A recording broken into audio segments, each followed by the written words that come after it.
وبركاته. إن الحمد لله نحمده ونستعينه ونستغفره ونعوذ بالله من شرور أنفسنا ومن سيئات أعمالنا.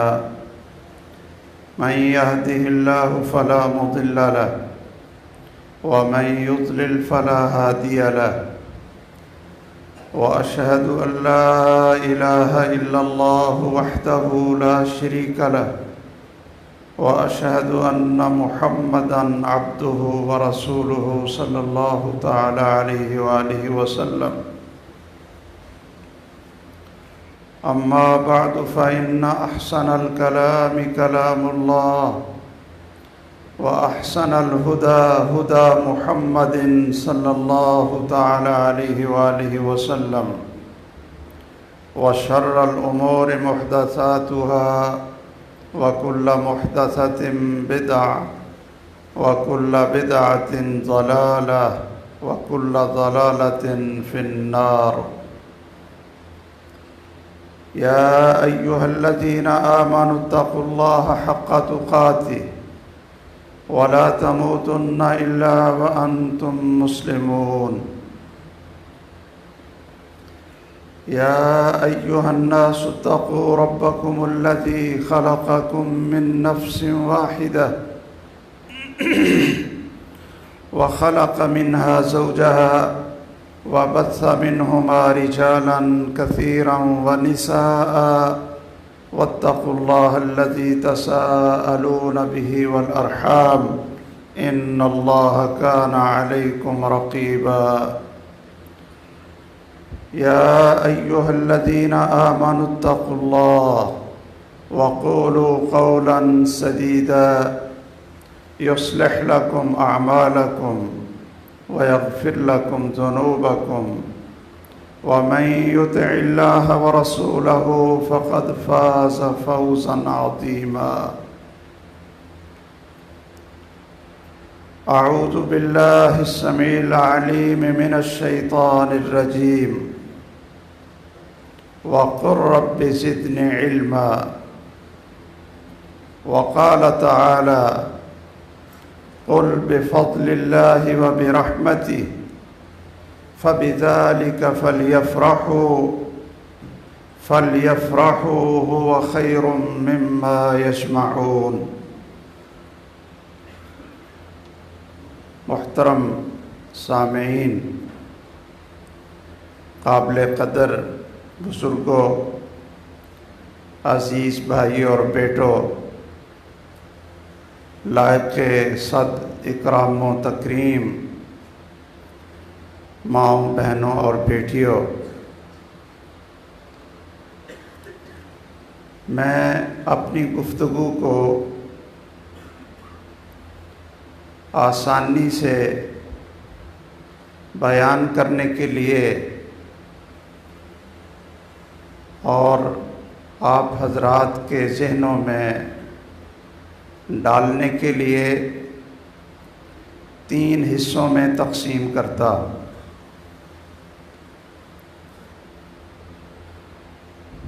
کچھ لوگ تو وہ ہوتے ہیں جو مال اور دولت کے حریص ہوتے ہیں.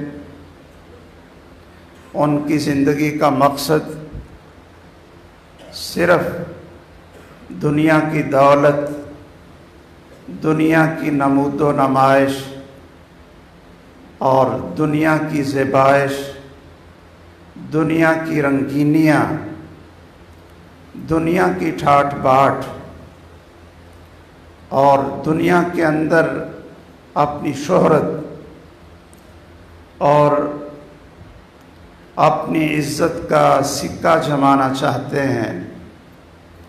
ایک لوگوں کی یہ قسم ہے کہ جن کے لیے دنیا کا مال ہی سب سے بڑا خدا ہوتا ہے، سب سے بڑا بت ہوتا ہے، اور رشتے، ناطے، قرابتیں، دوستیاں، ان سب کا معیار دنیا کی دولت اور صرف دولت ہوتا ہے۔ دوسرے قسم کے وہ لوگ ہیں کہ جن کو اللہ تعالیٰ نے یہ توفیق دی ہوتی ہے کہ وہ آسمان سے اترا ہوا علم، قرآن اور پیارے نبی محمد الرسول اللہ صلی اللہ علیہ وسلم کی احادیث مبارکہ، ان کو سیکھنا، ان کو سکھانا، ان کو حاصل کرنا اور اللہ کی مخلوق تک اللہ کا پیغام پہنچانا، لوگوں کو قرآن سنانا، سکھانا، پڑھانا اور ان کی زندگی کا مقصد اللہ تعالیٰ کے اس کتاب قرآن اور حدیث کی خدمت ہوتی ہے، اور ان کی موت بھی کسی مدرسے میں، کسی مسجد میں قرآن کی کلاس پڑھاتے ہوئے اور بچوں کو قرآن سکھاتے ہوئے اور حدیث کا درس دیتے ہوئے ان کی ساری زندگی اسی کام میں گزر جاتی ہے۔ تیسری قسم کے وہ لوگ ہیں کہ جن کو اللہ ذوالجلال نے دونوں چیزیں عطا کی ہوتی ہیں، دنیا کی دولت اور مال بھی ان کے پاس ہوتا ہے، لیکن وہ علم سے محروم نہیں ہوتے، دین کے عالم بھی ہوتے ہیں، قرآن کے حافظ بھی ہوتے ہیں اور دین کے مجتہد اور فقیہ بھی ہوتے ہیں، اور ساتھ ساتھ اللہ ذوالجلال نے ان کو دنیا کی دولت، مال کی فراوانی اور دنیا کی آسائش اور نعمتیں بھی عطا فرمائی ہوئی ہوتی ہیں۔ ان تین گروہوں کے علاوہ اور کوئی قسم نہیں۔ میں مناسب سمجھتا ہوں کہ آپ حضرات کے سامنے اس مختصر وقت میں ان تینوں قسم کے لوگوں کی تھوڑی تھوڑی پہچان رکھوں، ان کا مرتبہ اور مقام رکھوں، تاکہ ہم بھی سوچ لیں کہ ہم ان تینوں میں سے کس میں شامل ہونا چاہتے ہیں اور ہمارا نام ان تینوں قسموں میں سے کس قسم کے اندر آنا چاہیے اور رہنا چاہیے۔ یاد رکھیے، سب سے پہلی قسم کہ انسان کی حرص اور اس کی کوشش، اس کی رات کے خواب، اس کے دن کی محنت اور اس کا مقصد زندگی دنیا کی دولت ہو، اور اس کو ہر چیز، شہرت بھی، عزت بھی، اقتدار بھی اور پرتعیش زندگی بھی اس کو مال میں نظر آتی ہو، اور مال اس کا سب سے بڑا خدا ہو، وہ مال کا پجاری اور مال کا بندہ ہو، اس کی نظر صرف اور صرف دنیا کی دولت پر ہو۔ وہ کیسے آتی ہے؟ وہ اگر کسی کی لاش پر بھی اس کو دولت مل سکے تو اس کے لیے کوئی آر نہیں ہوتی، کسی کو قتل کر کے اس کو مال مل سکے تو اس کے لیے یہ چیز بھی سعادت ہوتی ہے۔ یہ لوگ کون ہیں؟ یہ وہ لوگ ہیں جو اس دنیا کے اندر انسانی شکل میں بھیڑیے ہیں، درندے ہیں، جہنم کے ایندھن ہیں، اور اللہ ذوالجلال ان کو جہنم کی آگ میں بڑے بڑے پیٹ اور بڑا بڑا جسم بنا کر جہنم کی آگ میں جلائیں گے کہ جس جسم کو عیش عشرت دینے کے لیے تم لوگوں کی جانوں کے اور لوگوں کے مال کے سودے کیا کرتے تھے، یہ وہی عذاب ہے جس کو آپ چکھ رہے ہیں۔ یاد رکھیے، دولت کا حریص جس کے اندر اللہ کا خوف نہ رہے، دولت اور مال کا حریص جس کے ساتھ وحی الہی کی رہنمائی نہ ہو، وہ جنگل کے درندوں سے بدتر ہوتا ہے۔ آپ پوچھیں گے کیسے؟ وہ مال بڑھانے کے لیے اس کو کوئی پرواہ نہیں ہوتی کہ جھوٹ بول کر مال حاصل کرے، رشوت لے کر مال حاصل کرے، کسی کے مال پر، کسی کی زمین پر اگر وہ قبضہ کر کے اس کو حاصل کر سکتا ہے، اس میں بھی اس کو کوئی عار اور کوئی پریشانی نہیں ہوتی۔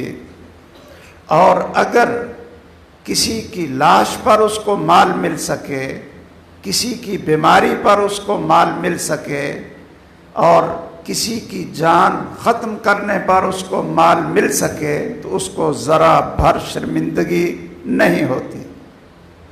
کیسے؟ سود پہ کام کرنے والے،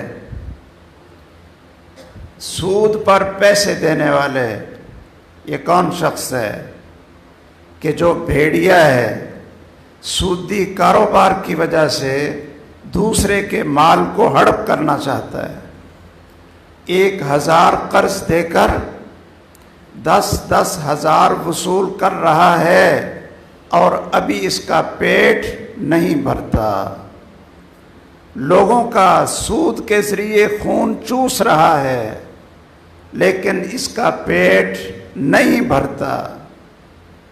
لوگ سودی کاروبار کیوں کرتے ہیں؟ کہ ہمارے پاس پیسے ہیں۔ یہ اللہ کی لعنت کیوں لیتے ہیں؟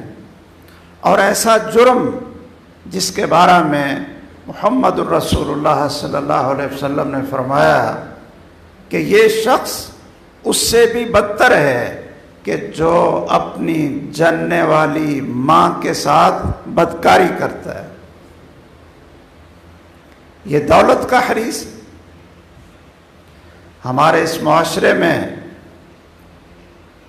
گدھوں کے گوشت، کتوں کے گوشت، مردہ جانوروں کے گوشت یہ لوگوں کو کیوں کھلائے جاتے ہیں؟ اس لیے کہ پیسے آئیں، مال آئے۔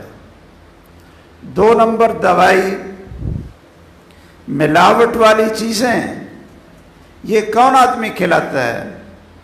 جس نے صرف پیسے کو اپنا خدا بنایا۔ اس کا مقصد صرف کیا ہے؟ ملاوٹ ہو، خیانت ہو، ظلم ہو، سود ہو۔ یاد رکھیے، کسی بھی قوم کی ترقی کے لیے ایک تو خوراک خالص اور صاف ہونی چاہیے تاکہ بیماریاں نہ پھیلیں، لیکن اگر بیماری آ بھی جائے تو پھر دوائی خالص ہونی چاہیے۔ جس معاشرے کے اندر تاجر لوگ، دوا ساز کمپنیاں، ان کا مطمع نظر صرف مال ہو، صرف پیسے کمانا ہو، تو یاد رکھیے وہ جنگل کے درندہ جو دوسرے جانوروں کا شکار کر کے کھاتا ہے، یہ انسان مال کا پجاری، مال کو خدا سمجھنے والا اور مال کا بندہ، یہ اپنے جیسے انسانوں کا شکار کر کے اپنی حرص اور ہوس کو پورا کر رہا ہوتا ہے۔ یہ لوگ کون تھے؟ یہ قارون تھا، یہ حامان تھا، یہ فرعون تھا، ان کے پاس بڑی دولت تھی، اور اللہ ذوالجلال نے ان لوگوں کا انجام کیا بنایا؟ دنیا کی زندگی تو ختم ہو ہی جاتی ہے، جیسی بھی گزر جاتی ہے، لیکن ان کا انجام کیا تھا؟ اللہ ذوالجلال فرماتے ہیں فَخَسَفْنَا بِهِ وَبِدَارِهِ الْأَرْضِ کہ ہم نے قارون کو اس کے جتنے خزانے تھے، جتنی اس کی دولت اور محلات تھے، ان سب سمیت ہم نے اس کو زمین کے اندر دھسا کر تباہ و برباد کر دیا۔ کسی پر ظلم کرنے والا کبھی دنیا کے اندر راحت اور سکون نہیں پا سکتا۔ اگر اس زندگی میں اس کو کچھ عزت نظر آتی بھی ہو تو یاد رکھیے مرنے کے بعد اس کو کبھی بھی راحت اور سعادت والی زندگی نہیں مل سکتی۔ یہ وہ مال کے حرص کی آزاد زندگی ہوتی ہے کہ جو بھوک کبھی ختم نہیں ہوتی۔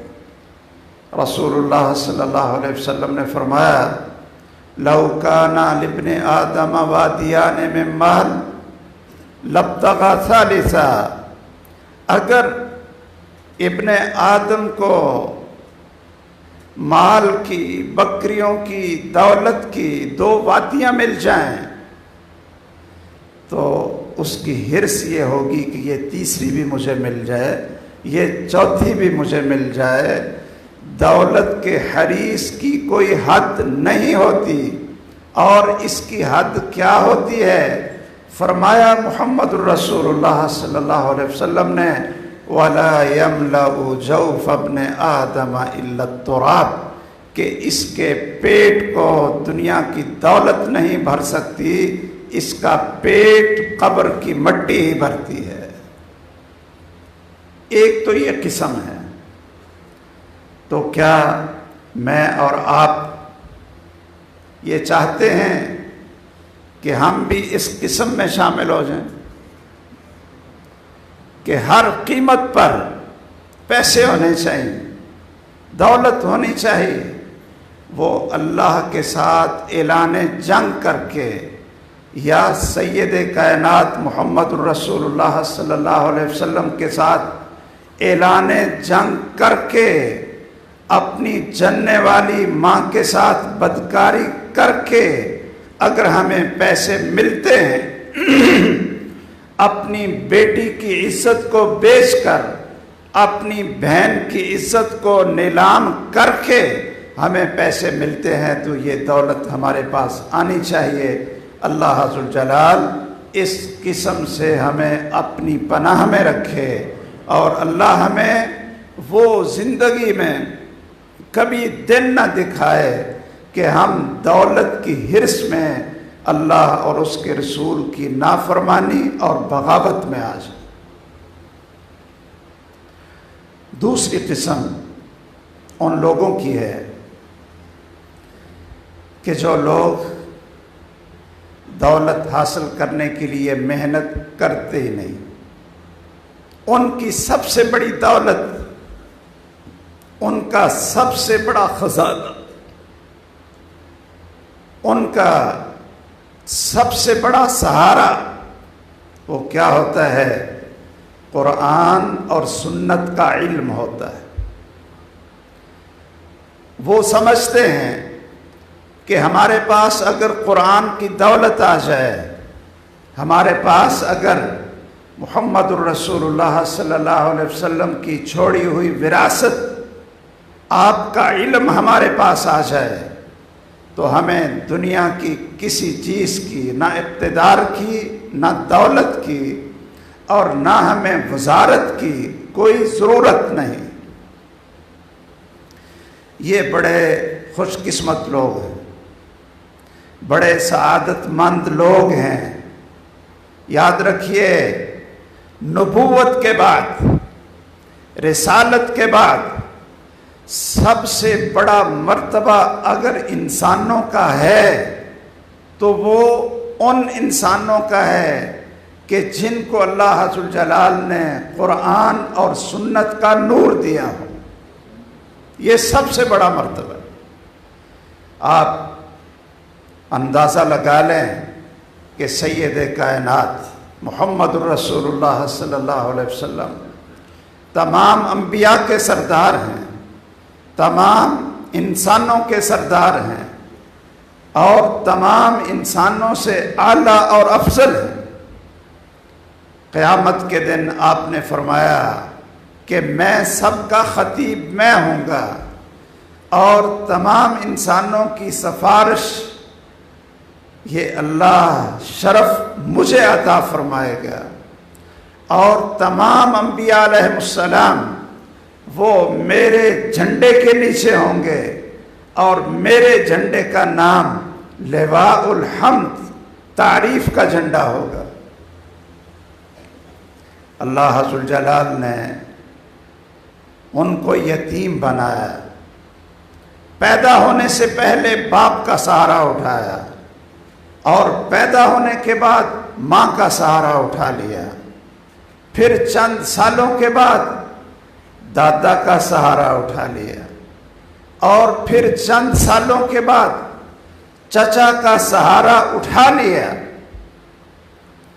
دنیا کے ظاہری سارے سہارے اٹھا کر اللہ ذوالجلال نے اس کائنات کا سب سے عظیم ترین انسان بنا کر ہم لوگوں کو بتا دیا کہ اگر کسی کو اللہ اونچا کرنا چاہے تو دنیا کی کوئی طاقت اس کو نیچا کر نہیں سکتی. وَرَفَعْنَا لَكَ ذِكْرَكَ. کیا اللہ ذوالجلال نے ان کو زیادہ دولت عطا فرما دی تھی یا سونے کے پہاڑ بنا کر دے دیے تھے یا بڑے بڑے باغات اور جگیریں دے دی تھیں؟ نہیں. پورا پورا مہینہ ان کے گھر میں روٹی اور سالن پکانے کے لیے چولہا نہیں جلتا تھا. دنیا کا سب سے عظیم ترین انسان اللہ ذوالجلال نے ان کو کیا دیا تھا؟ اپنا علم، وحی الہی، قرآن اور سنت ان کے سینے پر اتارا تھا. یہ وہ سب سے زیادہ قیمتی دولت تھی کہ اللہ ذوالجلال نے فرمایا قل بفضل اللہ وبرحمتی فبذلک فلیفرحوا. یہ قرآن اللہ کا فضل، اللہ کی رحمت، اسی کے ساتھ خوش ہو جاؤ کہ ہمیں اللہ نے قرآن کی عظیم نعمت عطا فرما دی. هو خیر مما یجمعون. تم لوگ دنیا میں بہت دولت اکٹھی کرتے ہو، بڑا مال کماتے ہو، تمہیں پتہ ہونا چاہیے ہوا خیر مما یجمعون. تمہاری یہ دولت کے خزانے ایک طرف اور قرآن مجید کی 2 آیتیں، ان کی عظمت ایک طرف، پوری دنیا کی دولت قرآن کریم کی 2 آیتوں کا مقابلہ نہیں کر سکتی ہے. رسول اللہ صلی اللہ علیہ وسلم نے صحابہ سے کہا کہ تم میں سے کون ہے جو پسند کرتا ہے کہ صبح کے وقت منڈی کی طرف جائے اور اس کو 2 موٹی کوہانوں والی اونٹنیاں مل جائیں. اس دور میں موٹی کوہان والے اونٹ اور اونٹنیاں آپ سمجھ لیں کہ آج کل کے دور کی سب سے قیمتی سواری، سب سے قیمتی کار، کیا نام ہے جی؟ کروزر.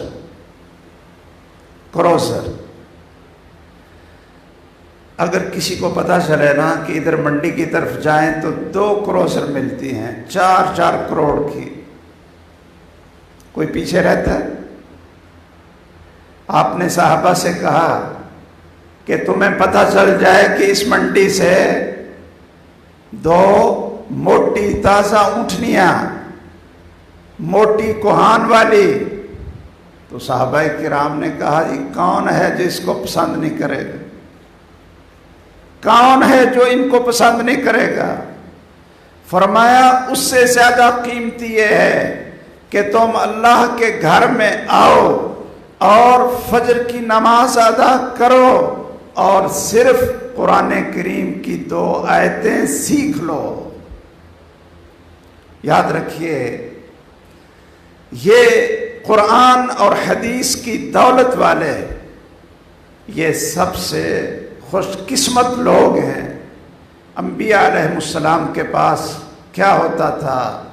ایسے نبی بھی آئے کہ فقیری کی زندگی اور بھوک کی زندگی، پیٹ پر پتھر باندھنے والی زندگی، لیکن قرآن کی دولت اور سنت کی دولت اس سے اتنے مالا مال، اتنی برتری اللہ عز جلال نے ان کو عطا فرمائی کہ محمد الرسول اللہ صلی اللہ علیہ وسلم نے کسی چیز کی زیادتی کی دعا کی ہے تو وہ صرف اور صرف علم کی زیادتی کی دعا کی ہے۔ کیا کہا؟ قل، اے نبی آپ اللہ سے مانگو، کیا مانگو؟ رب زدنی علما، اللہ میرے علم میں اضافہ کر، اللہ میرے علم میں اضافہ کر دے۔ نہ ان کو یہ فکر کہ میری بیٹی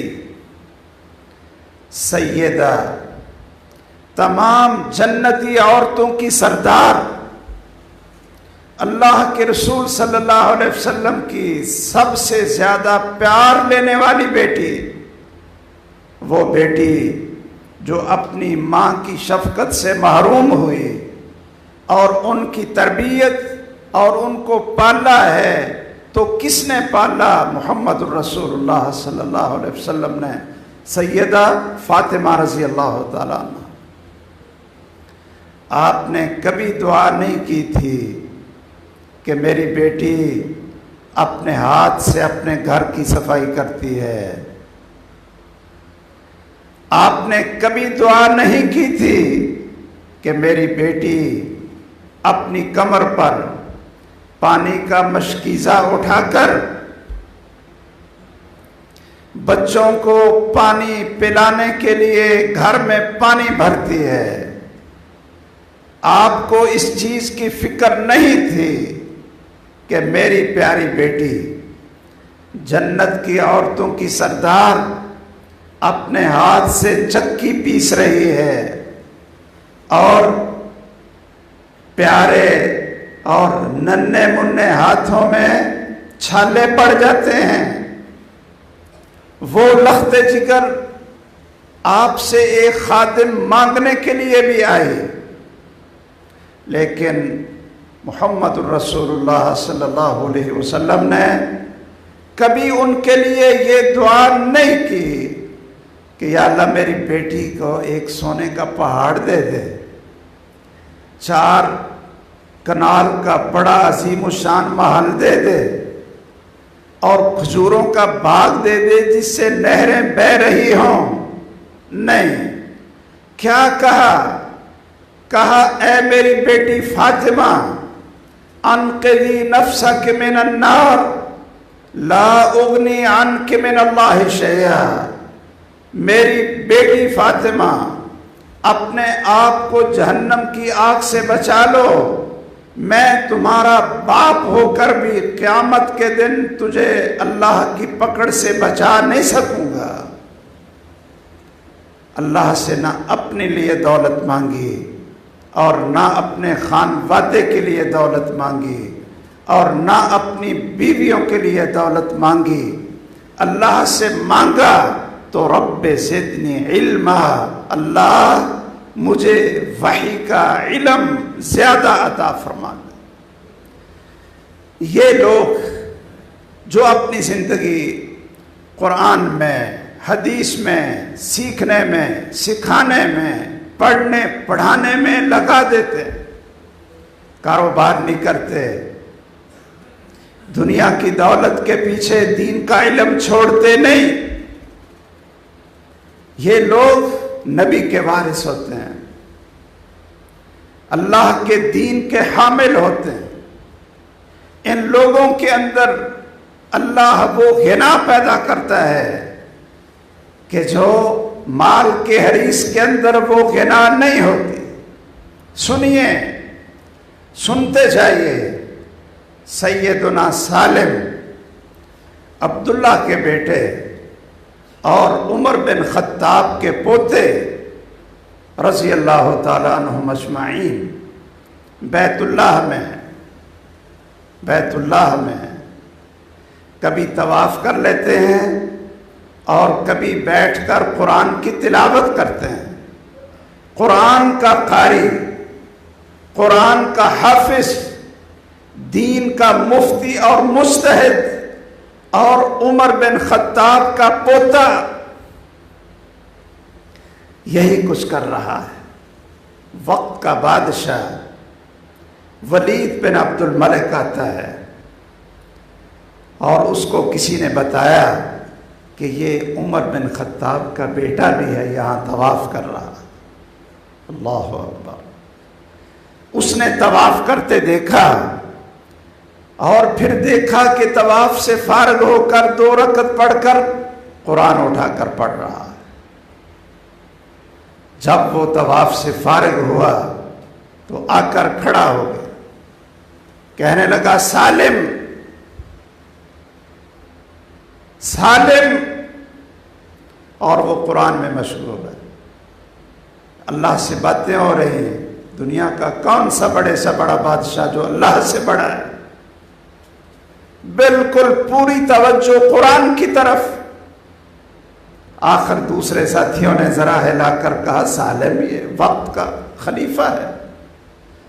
نگاہ اٹھائی، ملے، کہا آپ ذرا غور کر لیں۔ کہا سالم کسی چیز کی ضرورت ہے تو میں حاضر ہوں۔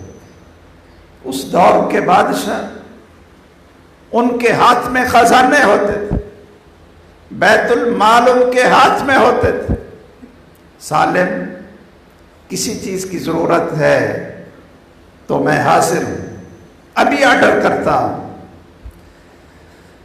سالم کہنے لگے کہ آپ سے دنیا کی چیز مانگوں کہ آخرت میں جنت مانگوں؟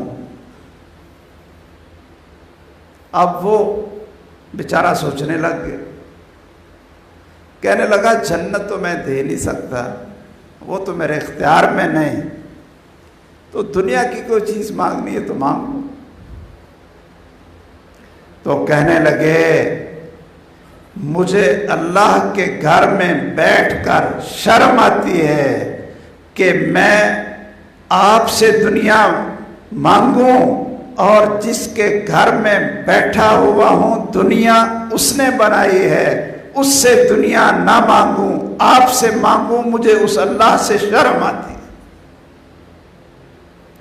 وہ بھی شرمندہ سا ہو کر باہر نکل گیا۔ تو جب سیدنا سالم رحمہ اللہ وہ بھی فارغ ہو کر باہر نکل گئے تو باہر ملاقات ہو، کہنے لگا سالم اب تو آپ اللہ کے گھر سے باہر ہیں،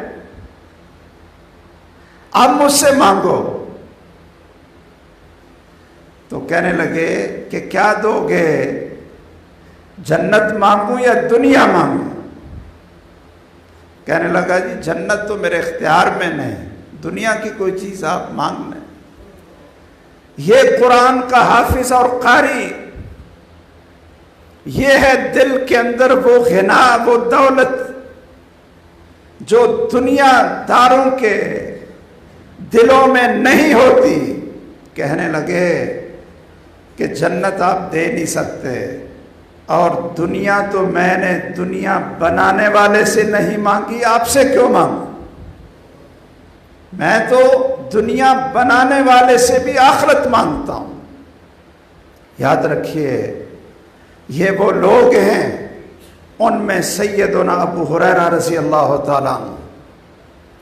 آج کوئی خطبہ ایسا نہیں ہوتا، کوئی درس ایسا نہیں ہوگا، دنیا کے اندر 1,70 کروڑ مسلمانوں کی تعداد ہے، اور نیوزی لینڈ سے لے کر آخر ملک تک 24 گھنٹے اللہ اکبر کی آواز گونج رہی ہے، اور اشہد ان محمد رسول اللہ، اللہ کے رسول کی عظمتیں اور رفعتوں کی صدا بجائی جا رہی ہے۔ آپ کو کوئی دنیا میں ایسا ملک نظر نہیں آئے گا کہ وہاں قال اللہ اور قال الرسول کی صدا لگائی جا رہی ہو، اور ان ابی ہریرہ ابو ہریرہ رضی اللہ تعالیٰ عنہ کا نام نہ آتا۔ یہ علم کے حدیث تھے۔ کوئی کاروبار نہیں کیا، کوئی تجارت نہیں کی، کوئی ملازمت نہیں کی، کسی منڈی کا رخ نہیں کیا، ہر وقت محمد الرسول اللہ صلی اللہ علیہ وسلم کی مجلس میں آپ کی احادیثیں سنی، آپ کے فرامین سنے، آپ کو کرتے ہوئے دیکھا، آپ کو نماز پڑھتے ہوئے دیکھا، آپ کو سیکھتے سکھاتے ہوئے دیکھا، اور آپ سے علم اخذ کیا۔ اتنے حریص کہ بھوک سے، پیاس کی شدت سے گر پڑتے، بے ہوش ہو جاتے، غشی کے دورے پڑتے۔ کہتے ہیں لوگ مجھے کہتے تھے کہ یہ مجنون ہے، یہ پاگل ہے، وَلَيْسَ بِي جُنُونٌ إِلَّا الْجُوعُ، میں پاگل نہیں ہوتا تھا، مجھے تو شدت بھوک نے نڈھال کیا ہوا ہوتا تھا۔ آج اس شخصیت کا صدقہ جاریہ ہے کہ قال اللہ قال الرسول کی صدائیں گونجتی ہیں، تو عن ابی ہریرہ ابو ہریرہ نے فرمایا، ابو ہریرہ نے روایت کیا۔ یاد رکھیے، یہ قرآن اور سنت کے علماء پوری دنیا کے لیے احسان ہیں، پوری دنیا ان کی ممنون ہونی چاہیے۔ یہ قیامت اور عذاب کے لیے دیوار ہیں۔ جب تک اللہ کی زمین پر ایک عالم، قرآن اور سنت کا عالم زندہ ہے، اللہ ذوالجلال قیامت کو برپا نہیں کریں گے۔ یہ میری بات غور سے سن لیں۔ جب تک اللہ کی زمین پر قال اللہ اور قال الرسول کی صدا دینے والے ایک عالم بھی زندہ ہے، قرآن کا ایک قاری بھی زندہ ہے، اور شریعت کا ایک عالم بھی زندہ ہے، اتنی دیر تک اللہ قیامت کو برپا نہیں کریں گے۔ قیامت کب قائم ہوگی؟ جب اللہ کی زمین سے قال اللہ اور قال الرسول کی آواز ختم ہو جائے گی، علماء کا وجود مٹ جائے گا، قاری اور عالم آپ کو نظر نہیں آئے گا، تو پھر اس طرح کی زمین اور لوگوں کی اللہ کو قطعاً کوئی ضرورت نہیں ہوگی۔ اللہ ذوالجلال قیامت برپا کر کے زمین و آسمان کو تباہ و برباد کر دیں۔ اس لیے میں کہا کرتا ہوں، برملا کہتا ہوں کہ دنیا کے امن اور سلامتی کے لیے، اس معاشرے کے وجود کے لیے دینی مدارس، قرآن کے حفظ کے مدارس، اور دین پڑھنے پڑھانے والے مدارس، مسجدیں، ان کو آباد کرنا اتنا ضروری ہے کہ آپ کی یہ زمین قائم رہ نہیں سکتی جس کے اوپر دین کا کام کرنے والے ادارے نہ ہوں۔ اور اس معاشرے کے اندر اگر دین آ سکتا ہے، اسلام کے شاعر آ سکتے ہیں، اللہ کا خوف آ سکتا ہے، اور اولاد کی صحیح تربیت ہو سکتی ہے، تو یہ صرف اور صرف ان علماء کی وجہ سے جن کو اللہ عز و جلال نے قرآن اور سنت کی دولت عطا فرمائی ہو۔ تو یہ وہ دوسرا گروہ ہے۔ پہلا گروہ کون سا تھا؟ صرف مال کا پجاری، قارون کے ساتھی۔ دوسرا گروہ کون ہے؟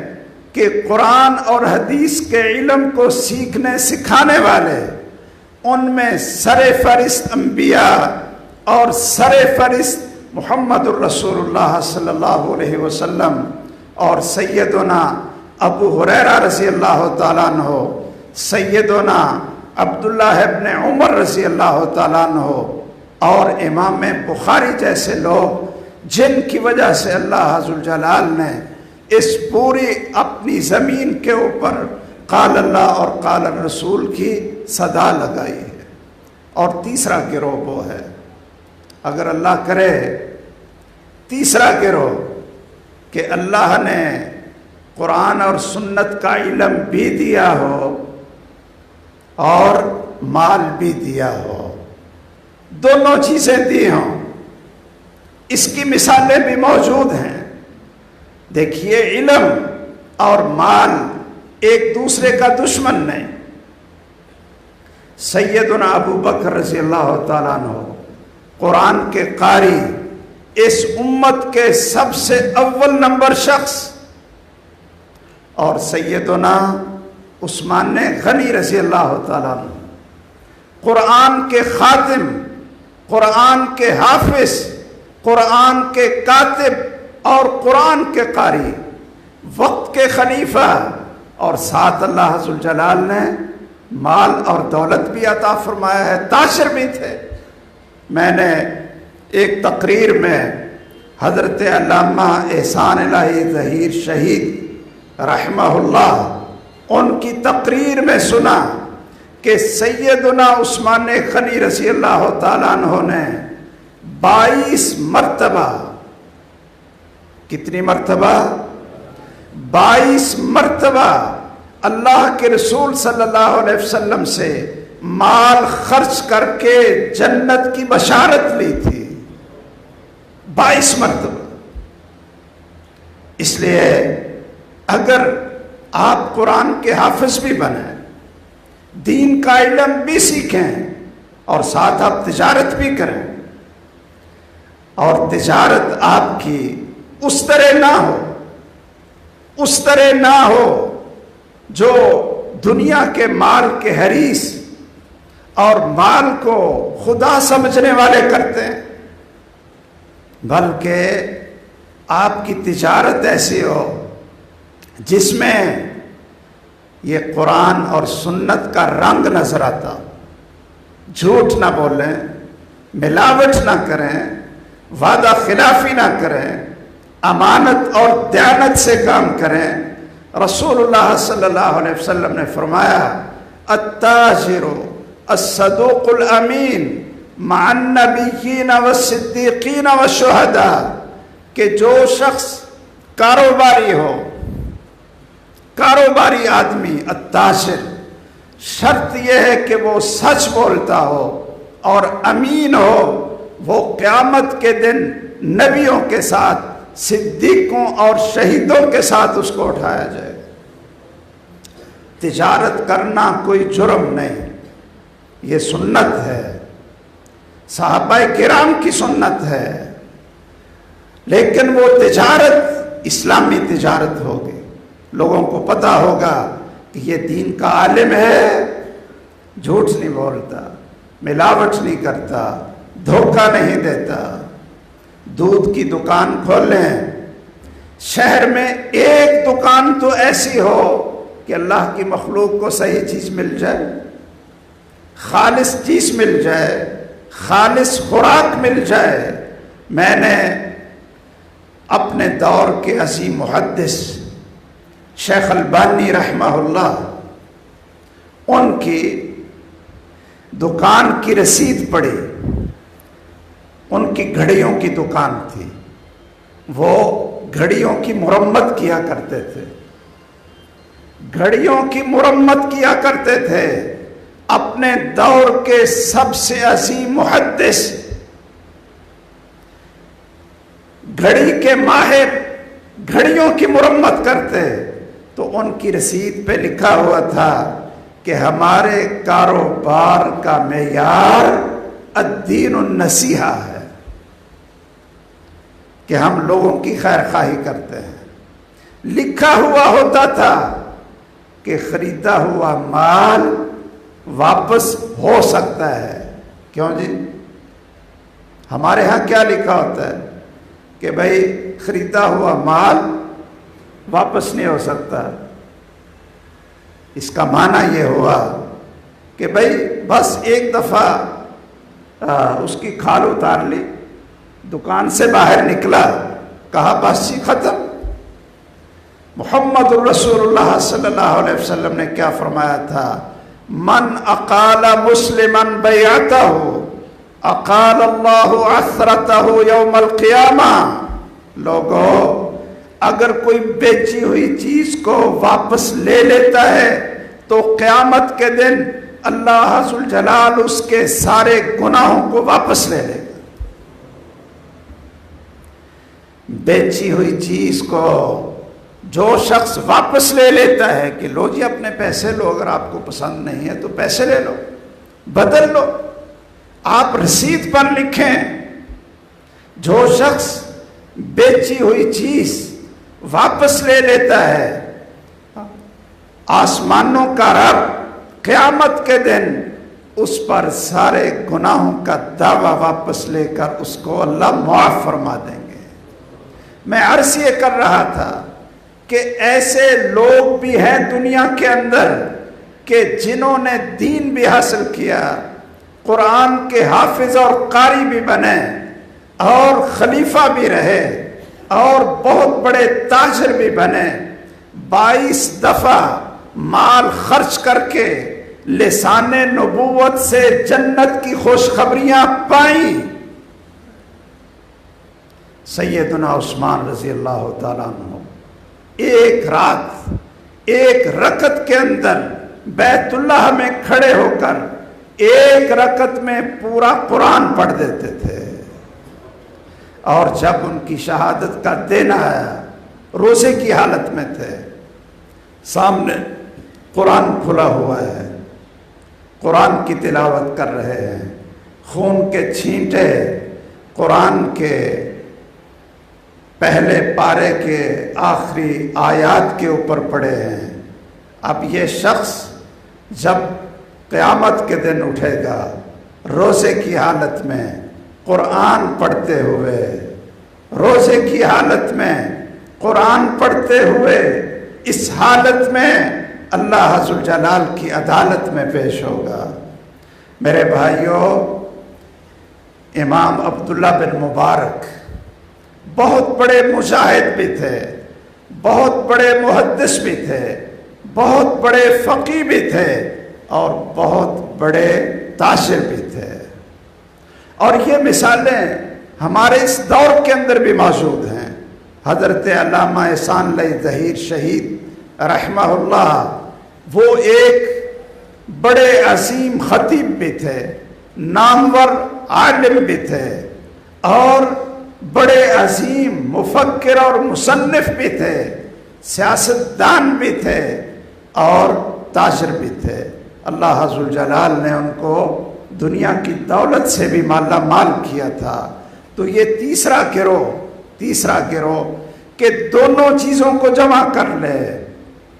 میں شہر کے کاروباری حضرات سے اور تاجر حضرات سے گزارش کروں گا کہ وہ اپنے بیٹوں کو قرآن کے قاری اور دین کے عالم بنائیں اور عالم اور قاری بنا کر ان کو کاروبار میں لگائیں تاکہ یہ دونوں نعمتیں حاصل ہو جائیں۔ رسول اللہ صلی اللہ علیہ وسلم نے فرمایا لا حسد الا فی اثنتین، لا حسد الا فی اثنتین، قابل رشک صرف دو لوگ ہیں، قابل رشک کہ جن جیسا بننے کی تمنا کرنی چاہیے۔ ایک رجل آتاہ اللہ القرآن، کہ اللہ نے اس کو قرآن کی نعمت دی ہو، حکمت کی نعمت دی ہو، فَهُوَ يَقْضِي بِهَا وَيُعَلِّمُهَا، وہ قرآن کو سیکھتا ہے، سکھاتا ہے، قرآن کے ساتھ فیصلے کرتا ہے۔ اور دوسرا شخص رَجُلٌ آتَاهُ اللَّهُ مَالًا فَسَلَّطَهُ عَلَى هَلَكَتِهِ فِي الْحَقِّ، کہ اللہ نے اس کو دولت دی ہو لیکن وہ اللہ کے نام پر حق اور خیر کے کاموں میں بلا دریغ خرچ کر رہا ہے، مسجدیں بنوا رہے ہیں، مدرسے بنوا رہے ہیں، یتیموں کی کفالت کر رہے ہیں۔ رسول اللہ صلی اللہ علیہ وسلم نے فرمایا انا وکافل الیتیم کہاتین فی الجنہ، میں اور یتیم کی کفالت کرنے والا ہم جنت میں اس طرح اکٹھے ہوں گے۔ تو آئیے یہ تین قسم کے لوگ ہیں، ان میں آپ کون سا انتخاب کریں گے؟ پہلا تو بہت برا طبقہ ہے، اللہ ذوالجلال ہمیں اس سے بچائے۔ قارون جیسا مال نہیں چاہیے، فرعون جیسا اقتدار اور دولت نہیں چاہیے۔ اور دوسرے وہ لوگ ہیں جو قرآن اور حدیث کے خادم اور عالم اور پڑھنے پڑھانے والے ہیں، اور یہ نبیوں کا ورثہ ہے، نبیوں کا مشن ہے۔ اور تیسرے کہ جو قرآن اور علم کے ساتھ ساتھ کاروبار بھی کرتے ہیں، اللہ نے ان کو مواقع دیے اور دنیا کو بتاتے ہیں کہ آج کے دور میں بھی حلال کاروبار ہو سکتا۔ ہمارے بہت سے کاروباری حلقے وہ کہتے ہیں کہ جی جھوٹ کے بغیر تو کام ہی نہیں چلتا، جھوٹ کے بغیر تو کاروبار کر نہیں سکتے۔ میرے بھائیوں، آج ایسے لوگ موجود ہیں، جھوٹ نہیں بولتے، خیانت نہیں کرتے، سچی بات کرتے ہیں۔ اس لیے اگر قرآن اور سنت کا علم اور روشنی ہو اور اس کی روشنی میں آپ تجارت کرتے ہیں، کاروبار کرتے ہیں، تو یہ لوگوں کے لیے باعث رحمت ہے کہ ایسے لوگ تو موجود ہیں کہ بلا جھجک ان سے جا کر بچوں کو بھی بھیج دے تو دھوکہ نہیں ہوگا، خالص چیز ملے گی۔ اللہ تعالیٰ سے دعا ہے اللہ ہمارے اس معاشرے میں قرآن اور سنت کا نور پھیلا دے، قرآن اور سنت کے خزانے اللہ ذوالجلال عام کر دے، اور اس معاشرے پہ اللہ ذوالجلال اپنی رحمت فرمائے۔ اللہ ہمارے اولاد اور بچوں کے اندر قرآن اور سنت کا نور پھیلا دے، آمین۔ وآخر دعوانا الحمدللہ رب العالمین۔ سبحانک اللہم وبحمدک، اشہد ان لا الہ الا انت، استغفرک واتوب الیک۔